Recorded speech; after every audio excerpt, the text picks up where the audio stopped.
Support for Colorado Today comes from Credit Union of Colorado. With access to over 30,000 ATMs and a mobile app, they're dedicated to offering the services of a big bank with a heart.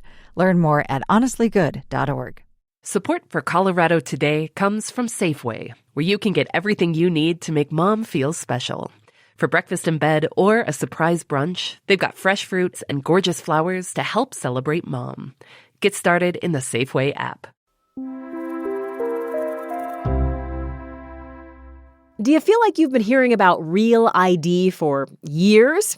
You have, but it is finally taking effect, which means you need a certain kind of ID to fly or to go into federal buildings. In Colorado, our driver's licenses have been compliant for more than a decade, so if you have a current license, you're probably fine. But do check the top right corner for a star, just in case. I'm Bazi Kanani.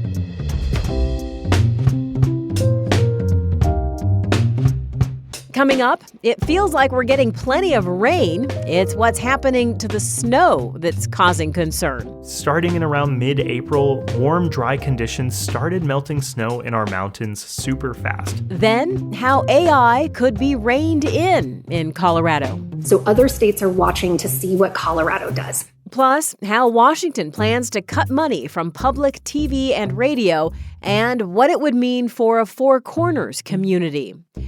And local music to give you a midweek lift. When it's me and me, nothing can get me. It's Wednesday, May 7th. Here's the news in Colorado today.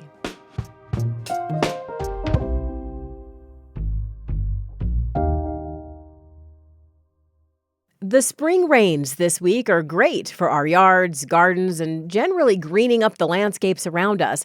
But unfortunately, they won't do much to reverse a problem with how fast the snow is melting. CPR climate reporter Ishan Thakur says that may put Colorado at a higher risk for wildfires and low water levels in the coming months. Ishan, the concern here is about the record snowmelt. Yeah, unfortunately, it's been way too fast.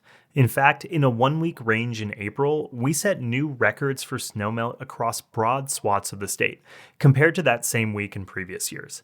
And these records, they're all kept by NOAA and the Department of Agriculture, which operates a bunch of weather stations throughout our mountains. And one of the things they measure is snowpack, or how much snow is frozen on the ground through winter. Most Coloradans are probably familiar with that. But the federal government, they use a measure called snow water equivalent to talk about how much water is in the snowpack. How are those snowpack levels this year? Basically, starting in around mid-April, warm, dry conditions started melting snow in our mountains super fast. So some areas in Colorado went from above average snowpack to something called snow drought in just a few weeks. The snow started melting in parts of Colorado up to a month earlier than in previous years. A month earlier sounds like a big change. What could be the impact of that? The concern is that in areas where the snow melts too early in the spring, the vegetation could dry out by the summer, and that could be potential fuel for wildfires.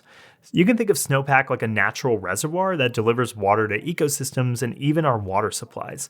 And right now, according to maps from the federal government, the areas at most risk are the southern parts of the state. So that's the Gunnison Basin, the Rio Grande headwaters, and the upper San Juan Basin. But really, the amount of liquid inside of snow this year is low in many of Colorado's watersheds. The thing is, those conditions can still change. There was a major snowstorm yesterday in parts of the state, but that may not be enough to add to snowpack levels. So even outside of ski season, we can still hope for more snow. That's right. Thanks, Ishan. Thanks, Bazi.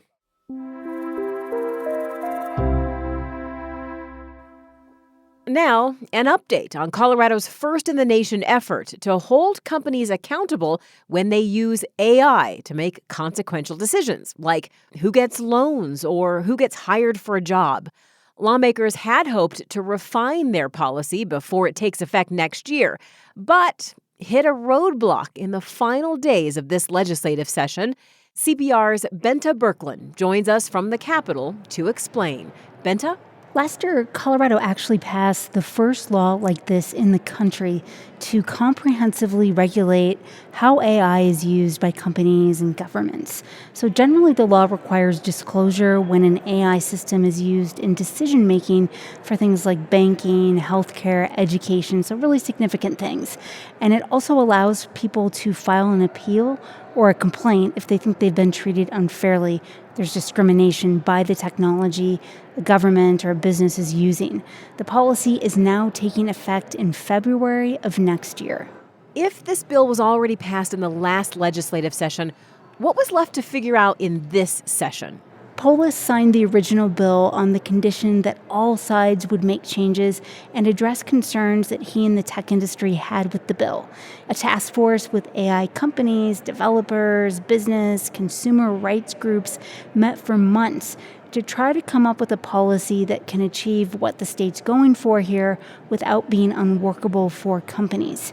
And just to give you a sense of the kind of heavy hitters who are interested in this, at that task force, the kind of people who testified included the head of AI for Amazon. Sounds like they're clearly concerned about the precedent that gets set by Colorado's law. Yes. We waited all session and a bill didn't drop until just last week, but it was clear there wasn't support from the business community.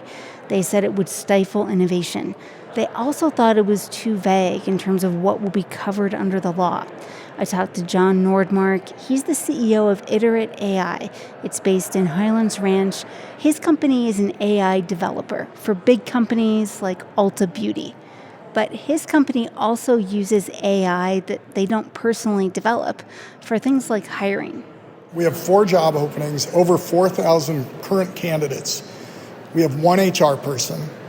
So the way the law is written today, if any of those candidates believe that they were discriminated against because we've used an AI to either choose who to interview or choose who to hire or play into that decision somehow, they can appeal to us for a rationale as to why they weren't interviewed or hired. Another CEO called this effort the most anti-business bill he's seen in decades. But supporters of the bill, including groups like the Center for Democracy and Technology, say transparency on when and how AI is used is absolutely critical. These decisions can alter a person's life and career, and these consumer groups don't want to see any delays in implementation. So this 36-page bill, which again was intended to modify the new law passed last year, ended up not getting very far. Why is that? That's because the main sponsor, Senate Majority Leader Robert Rodriguez, ultimately asked his colleagues to vote it down. I don't want to be the person that sets up a model for the country that does not protect consumers.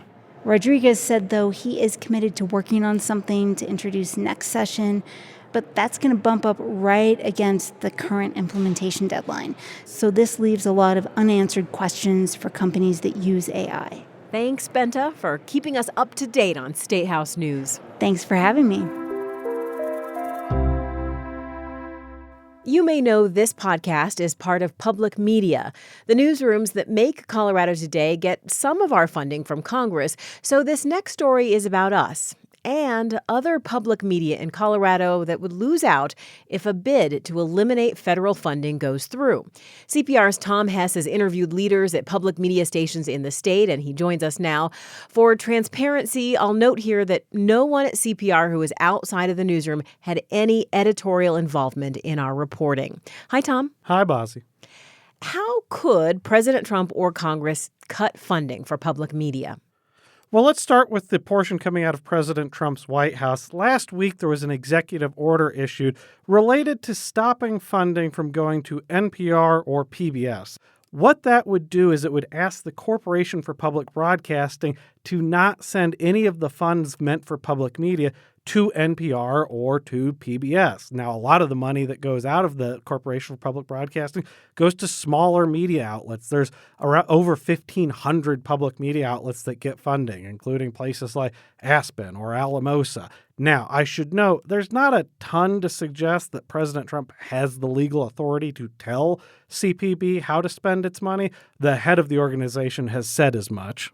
And what about the effort in Congress to cut the funding? Where does that stand? Yeah, so this actually came out before the White House's executive order. Some congressional Republicans held committee meetings on just doing away with public media funding entirely, just getting rid of the Corporation for Public Broadcasting, which would be a much bigger cut to stations all over the country.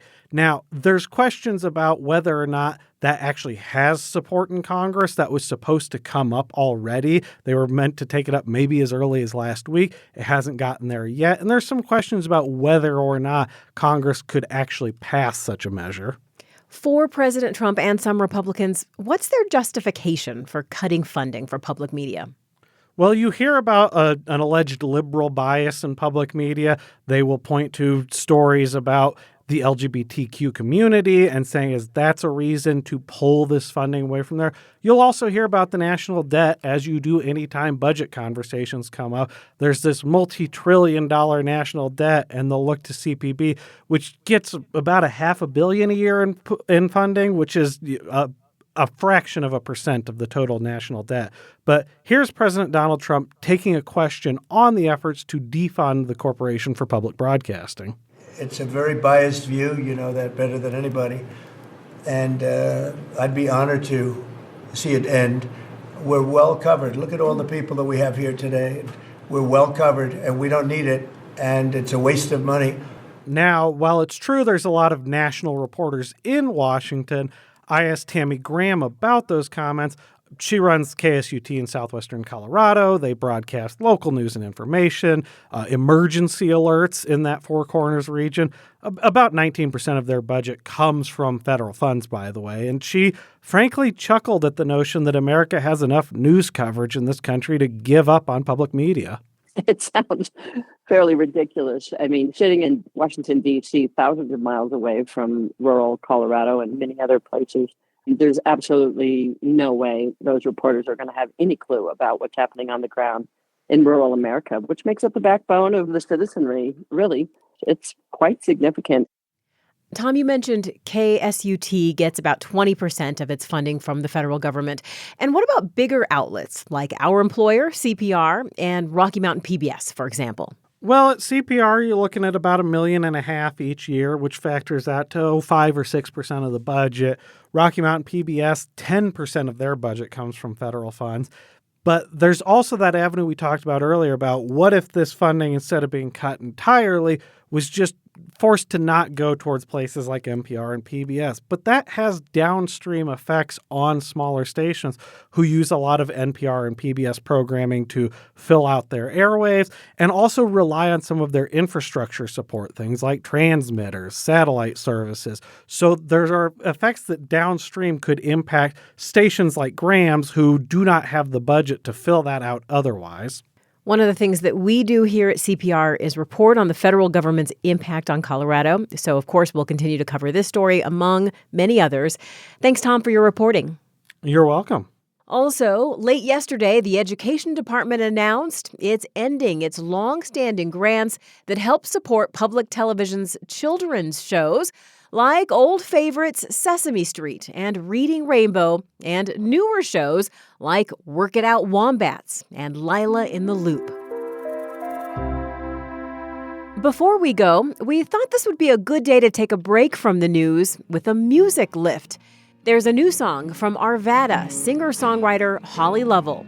Louie and Me tackles some complex themes, but there's a lift in there for her, and she hopes for others. When the sky cleared up, it takes me right back to walking on West 30th Street in Chelsea, Manhattan, walking with my uncle on my arm. We went walking, arm in arm, and started talking. My uncle and I had a really complicated relationship. Weren't we just at the hospital? Why are you so normal now? He was like this beautiful person who had the most incredible singing voice, and he was tall, and he was really good looking, and he really cared about what he wore. I wanted him to love me and like me and think I was cool, but I also didn't love the way he lived his life and treated my family. He struggled with some addiction and just some other lifestyle problems, and the complicated relationship definitely peeks its head out in the second verse when it talks about "and the clouds come over," which is this feeling of the sun only coming out for so long. I know it's over. Never lasts long, but oh, how it lingers on and on. He's like the sun to me, warms me up when he shines on me. Music in general tends to have a little bit of that element of hope in it sneaking in. I think some of it is just can feel hopeful when you resonate with a story because you can see yourself in it, and that in itself helps you not feel alone. When it's Louis and me, ain't I feel pretty. For me, the hope is definitely in the warmth of the memory. Louis and me, we run this city. When it's Louis and me, nothing can get me. That's Colorado artist Holly Lovell with her song Louie and Me. It's off her latest album. Lovell was a featured Local 303 artist with Indie 1023.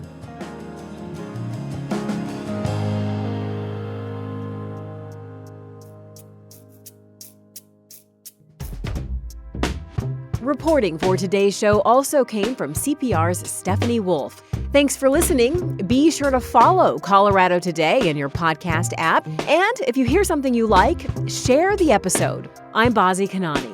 This is CPR News.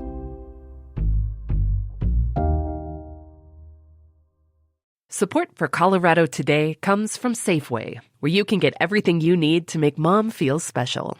For breakfast in bed or a surprise brunch, they've got fresh fruits and gorgeous flowers to help celebrate mom. Get started in the Safeway app. Support for Colorado Today comes from Credit Union of Colorado. With access to over 30,000 ATMs and a mobile app, they're dedicated to offering the services of a big bank with a heart. Learn more at honestlygood.org.